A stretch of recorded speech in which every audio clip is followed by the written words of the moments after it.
Philippe Gaudin, vous êtes le cofondateur d'Edmond, que vous avez créé avec votre femme Laure Gaudin. Alors, c'est pas votre fils, mais c'est un service unique qui va permettre de faciliter la trésorerie des agents immobiliers. Bonjour Philippe. Bonjour Chris. Merci d'être parmi nous. Ravi d'être présent avec vous. Alors, Edmond, comment ça marche ? Edmond, c'est l'unique solution d'avance sur honoraires pour les agents immobiliers. L'objectif, c'est d'accompagner les agents immobiliers à avoir leur rémunération plus rapidement, compte tenu du fait que la loi Hoguet oblige la commission au succès qu'au moment de l'acte authentique. D'accord. Comment vous êtes venue cette idée en fait ? Progressivement. Nous avons rencontré régulièrement des agents immobiliers. Et régulièrement, nous leur posions la question de ce qui leur permettrait de rendre des services plus efficaces pour eux. Et l'un d'entre eux nous a dit qu'il conviendrait de lui trouver une solution pour avancer l'argent auprès de ses agents commerciaux. D'accord. Et c'est à partir de là qu'on a construit notre solution Edmond. D'ailleurs, une question de blonde, pourquoi avoir appelé votre service Edmond ? C'est une bonne question. Je préfère pas y répondre tout de suite. Ah. Vous chercherez comment on peut rattacher Edmond à l'univers dans lequel on est. Oula, alors du coup, on va continuer l'interview, le suspense s'énonce.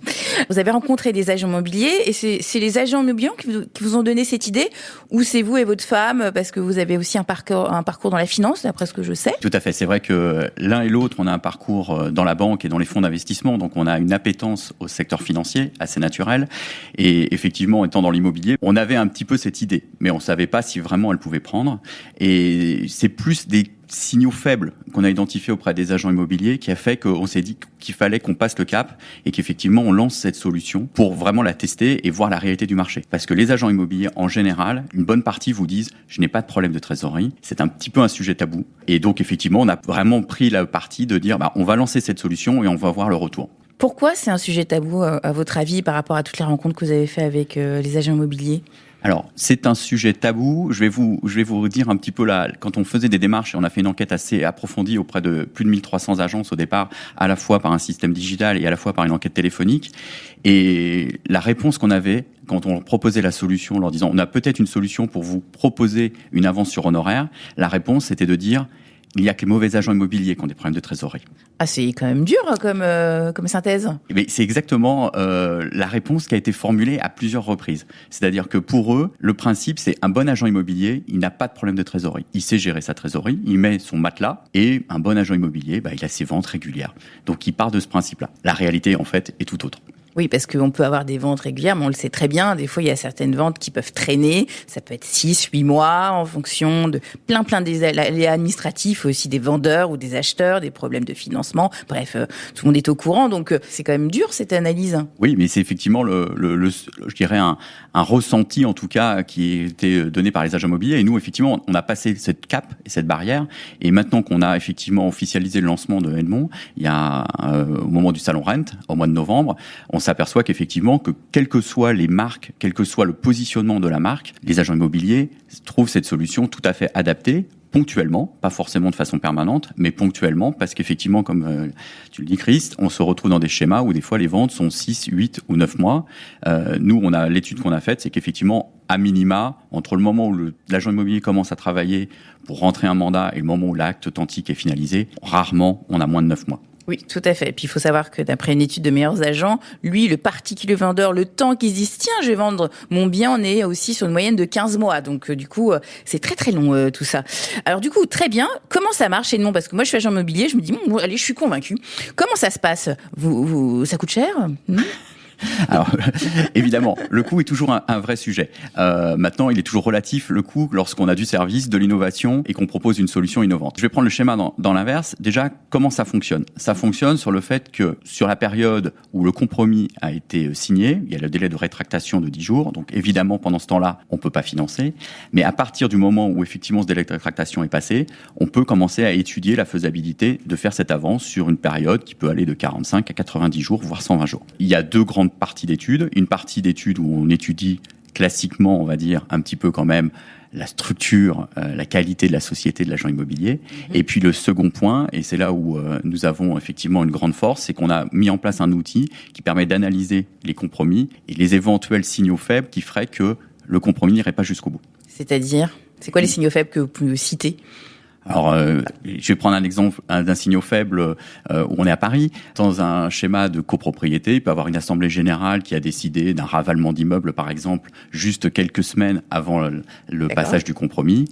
Évidemment, il se met d'accord entre l'acheteur et le vendeur. Le vendeur prend par exemple le parti de dire « je prendrai en charge les 50 000 € ma quote-part ». Et puis d'un seul coup, il peut se retrouver pendant cette période-là, un recours qui est fait sur l'Assemblée générale et l'acquéreur se retrouve effectivement sans finalement savoir exactement à combien va se monter le montant. Donc au dernier moment, 10 jours avant, il peut très bien se désister. D'accord, je comprends mieux. Voilà.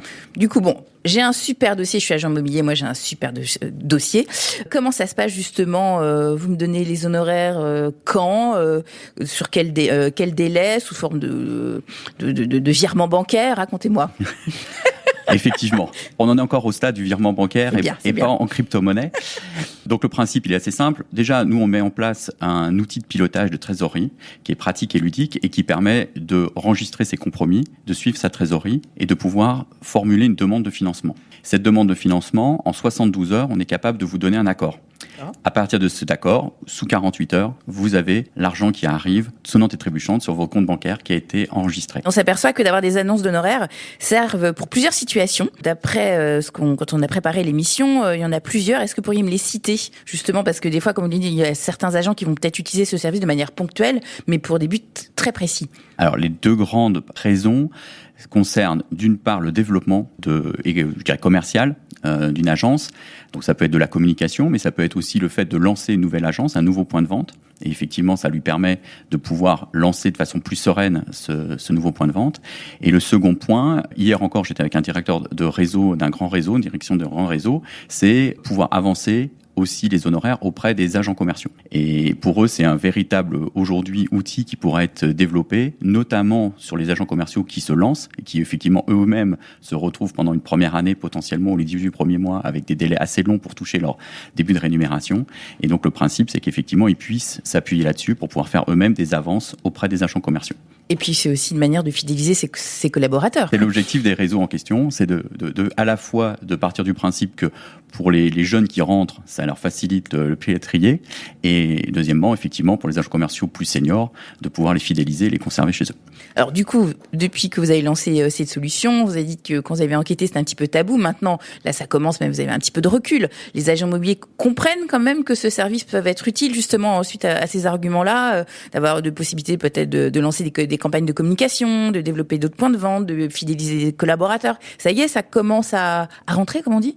Oui, tout à fait. Et même, je pense que ça rentre plus vite qu'on imaginait. C'est-à-dire qu'on s'aperçoit aujourd'hui que quelle que soit la localisation, par exemple, aujourd'hui, on accompagne des agences sur Paris, sur Neuilly, sur Seine, sur le 17e arrondissement, comme on peut l'avoir sur Bordeaux, Lyon, Saint-Étienne. Donc, c'est vraiment très géographiquement très bien réparti, d'une part, et d'autre part, que ce soit des indépendants ou qu'ils s'assoient sous une forme de franchise d'une marque nationale, aujourd'hui, ils sont intéressés par cette formule qui leur permet d'accélérer leur développement. Dernière question, parce que vous n'avez toujours pas répondu, ça coûte combien ? Alors, la meilleure des réponses, c'est vous dire qu'effectivement, on le fait avec une étude. L'étude, elle se passe en 2 temps. D'une part, sur le site internet ou par contact téléphonique, on est capable de donner une première approche par rapport aux informations que le client va nous communiquer. Et après, on fait un devis beaucoup plus précis sur des conditions. Ça reste une avance sur honoraire. Et donc, dans ce contexte-là, effectivement, on prend en compte un certain nombre d'éléments et, je dirais, au-delà des frais de dossier qui sont de 149 €, après, les conditions financières sont adaptées en fonction du volume, de la durée et du montant.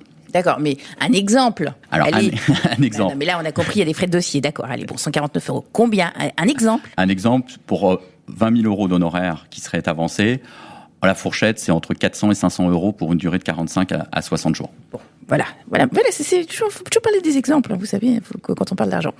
Attention à ne pas prendre argent comptant. Oui, tout à fait.